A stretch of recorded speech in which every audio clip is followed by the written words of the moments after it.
Il-proposti dwar it-tassazzjoni li rapport tal-Parlament Ewropew jitressa l qudiem ma jgħoddux għal numru ta' pajjiżi, inkluż Malta, u għalhekk il-membri tal-Partit Nazzjonalista se jkunu qed jivvutaw kontrihom. Dan ħabbru l-kap ta' delegazzjoni tal-Partit Nazzjonalista fil-Parlament Ewropew David Casa waqt diskors fil-Parlament Ewropew fi Strasburgu li kienu jiddiskutu rapport tal-Kumitat Tax 3 li jiffoka fuq il-ħasil tal-flus u levita tat-taxxa.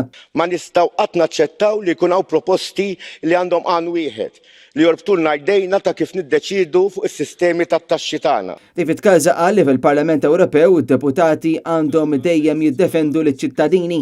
Għalhekk dejjem inkun jiena l-ewwel wieħed kontra l-abbuż tal-poter u ma naċċetta qatt li jkun hemm korruzzjoni serq mill-poplu u mill-ogħla livelli tal-gvernijiet. Huma min huma. L-interessi tan-nies għandhom jiġu l-ewwel dejjem. Il-vot finali fuq dan ir-rapport se jittieħed it-tlieta fi Strasburgu.